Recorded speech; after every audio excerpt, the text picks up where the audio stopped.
Our guest speaker in this video is Belen Dofitas, Professor at the University of Philippines. On the other side of the world. I'm Dr. Belen Dofitas, and I'm going to talk about PALS for PALS, stigma reduction in leprosy. So PAL meaning persons affected by leprosy. So this is the approach that we're taking in order to try to reduce stigma caused by leprosy.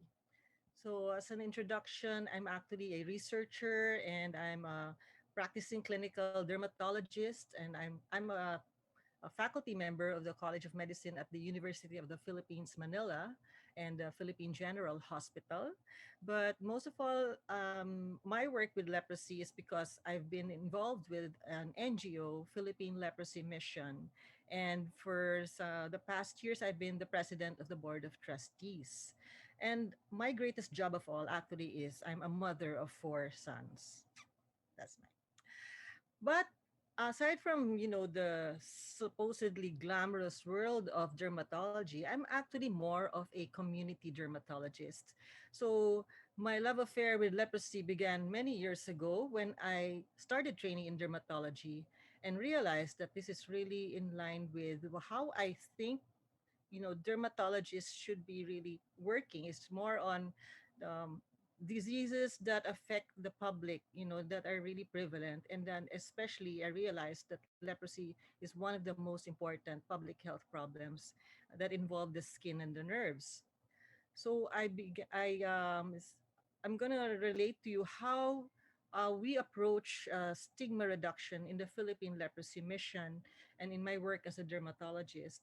So Philippine Leprosy Mission is a not-for-profit, not-stock organization that was established in 1962. It's just 1 year older than I am, and it focuses on the care, cure, and rehabilitation of persons affected by leprosy. So let's talk about stigma. Yeah. So it is a negative response to human differences resulting into extreme disapproval of or discontent with a person on socially characteristic grounds that are perceived and serve to distinguish them from other members of society. But first of all, let's start with the very basic self stigma. We do experience self stigma, and especially our leprosy patients and persons, even though they're already treated, they still feel it. So, in order for you to sort of understand how self stigma is generated, I'd like you to ask yourselves this particular question. Okay? Have you ever had a skin disease? Okay. Have have you uh, have none of you ever had a skin disease? Okay. So I think maybe even an insect bite or maybe some wound or some acne you probably had in your lifetime. But what if you had these kinds of skin diseases on your body? So they look disturbing. They can cause people to feel frightened, and it causes distress within a person to have skin diseases that can be either minor or severe, such as what I have shown here in the photographs. And these are various skin diseases. They're not even leprosy.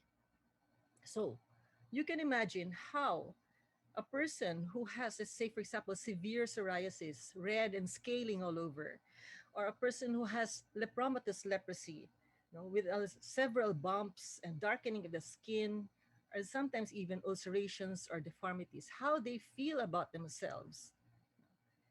And they want to just hide, they just want to get away from others.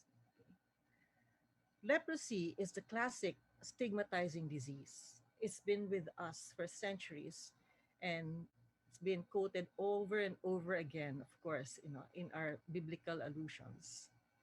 It is actually a mildly infectious disease of the nerves with skin signs, either whitish or reddish, with a definite loss of sensation. And the peripheral nerves or the outer nerves are mainly involved or attacked by this bacteria. The Philippines has the highest number of new cases detected yearly in the Western Pacific region, around 1 to 2,000 annually. But of course, India has the most number of cases in the world. Now, if leprosy is left untreated, it may lead to disabilities of the eyes, hands, and feet, leading to loss of productivity, discrimination, and eventually poverty. A person with leprosy can definitely be treated with drugs. It is so curable. And you can transform that person physically. However, the stigma of leprosy can last a lifetime even when there is already a cure for this infection. For example, I studied actually stigma among Hansen's patients several years ago, and we got some quotes from them. I got angry with God, one of the patients said. Why? I was a sacristan in the church, a person serving in the church. I feel as if I am an alien. I feel that as if I am a monster. I hate myself because I feel that I'm the ugliest person on earth. I want to commit suicide. But I always joke about this with people who stare or ask me about my disease, but they just do not know what I feel inside. And this is a 26-year-old male from Metro Manila. Another quote. This patient, he said, when he met a vehicular accident, nobody helped him. I really lost hope because nobody even dared to go near me. He continued, my wife and I do not sleep anymore in the same bed. We do not even talk to each other the way we used to. I do not want to look at myself anymore in the mirror. And this was a male patient from Southern Philippines. So, how did I learn to approach this problem of self stigma or even social stigma among our persons affected by leprosy? It was really, I learned from those who were also affected by leprosy themselves. And I have been blessed to have met all these brave and courageous people, especially from the Coalition of Leprosy Advocates of the Philippines, which is an umbrella organization of several grassroots organizations around my country. And here beside me, in this photograph, are officers of that coalition, former patients, and now very productive members of society. And in this photograph right beside me is the one who actually gave me an idea of how to approach a problem. Is he is the former mayor of a former leprosarium in the country, and it used to be the largest leprosarium in my country.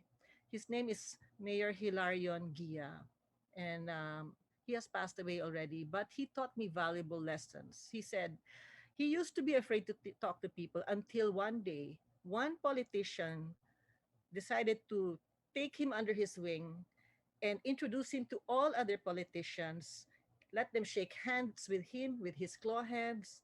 And this politician didn't show any embarrassment or shame in bringing Mr. Gia around with him to the halls of Congress.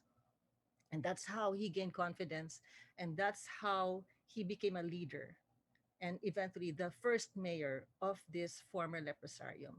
And so it got me thinking it is truly possible to develop people, and we have to start them through organizing um, grassroots organizations like, for example, my hospital's Hansen's Club, a patient support group since 1998. And we do health literacy, psychosocial support, capacity building, advocacy, income generation, and spiritual enhancement. Very vital also for making them cope with leprosy and the stigma.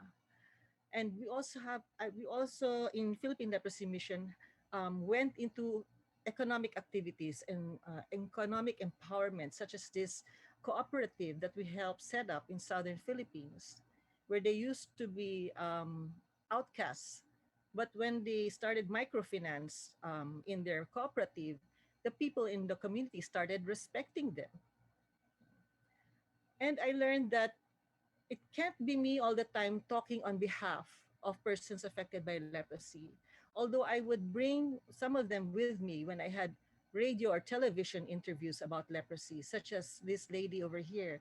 She's actually quite articulate, but she was really suffering from complications of leprosy. But she's very smart and she could speak for herself. So I said, they can speak for themselves. So what did we do?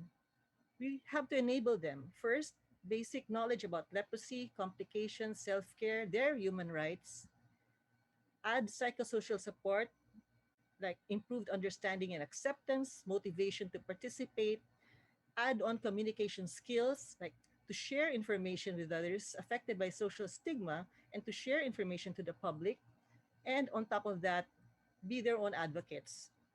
Let them speak out publicly about issues which are important to them and against stigmatizing and discriminatory attitudes. So once you go down that path, I realized that the level of stigma in that person does reduce and the level of stigma in the public does get reduced. So, because we have proven this with our Pals for Pals public speaking and peer counseling program for persons affected by leprosy, which we started in 2019 and that's funded by HIVOS. So we tried to create a speakers bureau composed of patients or former patients and also a peer counseling service composed of persons affected by leprosy so they can help each other. And we rolled out our 2-day workshop and our practicum on the job training in 4 workshops in the major regions of our country. And we ended up training a few of the persons affected by leprosy um, because COVID came in the middle of everything and our on the job training was stalled, but we managed to get video recordings and audio recordings from them as public speakers, for their on the job training. And I think that they have felt more confidence and felt more empowered after this training. So these are just photographs of our participants during the trainings that we conducted around the Philippines in 2019 up to 2020. And you can see that were initially very shy, and by the end of the workshop, they started believing in themselves. I just like to give you a sample of one of our participants and what she says about overcoming stigma. Kaya ang tanging masasabi ko sa mga katulad ko na apektado ng stigma, manatili lang tayong tumingin sa positibong bahagi ng ating buhay sapagkat ang lahat ng nagaganap ay may dahilan. Sa halip tayo ay magtanim ng sama ng loob sa mga taong hindi nakakaunawa kung ano ang karamdamang leprosy, gamitin nating itong stepping stone para tayo ay umunlad at para maipaunawa natin sa kanila kung ano talaga ang kahulugan ng leprosy. Okay. So I'm sorry I cannot could not translate at the same time. There are English subtitles, but basically she said that you know we have to try to make other people understand what is the true nature of leprosy. Instead of being angry at others, for discriminating us, we should try to improve ourselves instead, and show the world, what leprosy really is. So she's an open. Kaya ang tanging masasabi ko sa So I have to proceed to the next slide. So the International Leprosy Organization actually recommended its following services for persons living with disabilities and or psychosocial consequences of leprosy. We have to raise awareness among health workers, social services, and public authorities on leprosy's psychosocial needs and even COVID-19 because it puts them in an even more difficult situation now. We have to advocate with authorities, visit persons with known problems due to disability, stigma, anxiety, or depression. Try to ensure that a telephone helpline is available for persons affected. Reach out to persons with known problems by telephone or SMS. Set up social media platforms. And government and non-government organizations should facilitate access to social entitlements like pension and food for the elderly and disabled. So I'd like to show you again Hello what we've done. everyone, ako po si Anika Baru. Sorry, I'd like to show you also a sample of an offshoot of our project on public speaking. It now led to the help hotline for COVID-19 assistance of our PGH Hansen's Club members.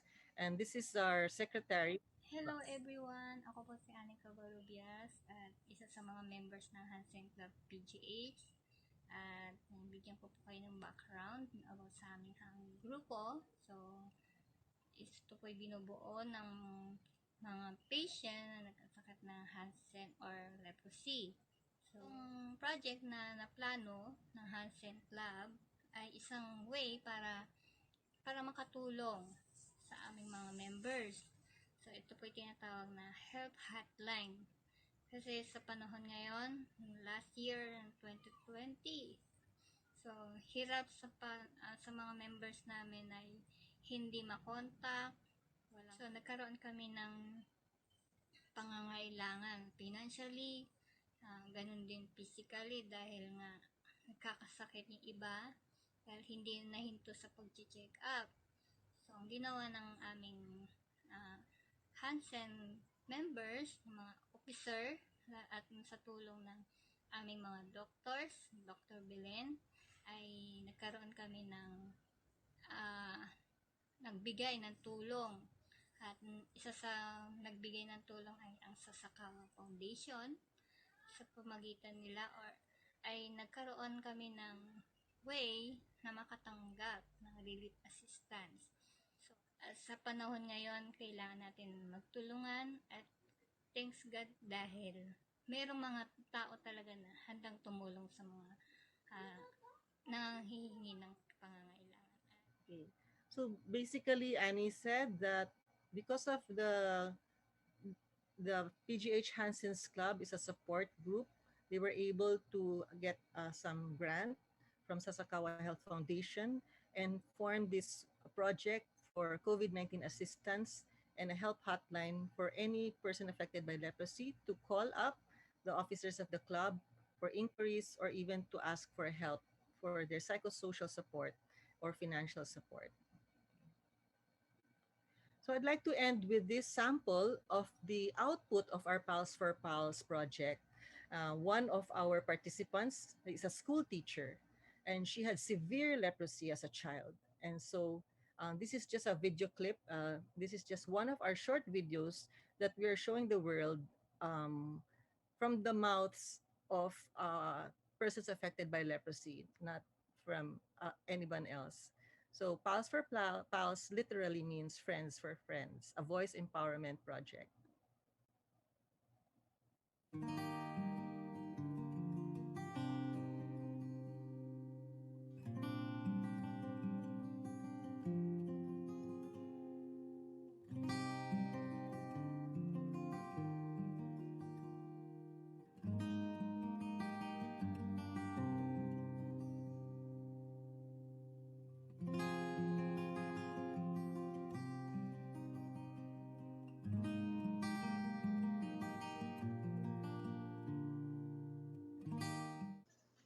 Hello everyone.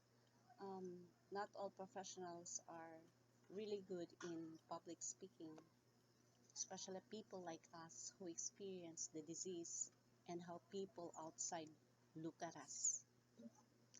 The stigma itself that leads to discrimination, even in the workforce, it is really existing. People like us need to have a strong determination. We need to compete with others who are physically fit. This is my opportunity to say thank you to the people behind this program. You are teaching us to speak from the heart, enhance our skill of speaking, and use it for progress, and to hear our voice, that we can do more things for ourselves. Thank you to all of you. Thank you, PLM.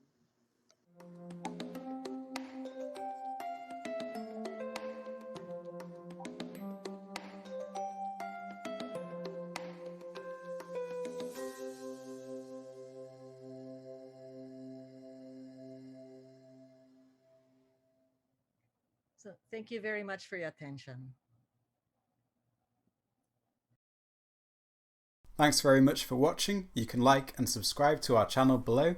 We're currently working on a British Academy funded project looking at the lived experience of disabled people during the pandemic. And you can find out what we're up to at tendproject.com or on Twitter at tendproject. Thank you.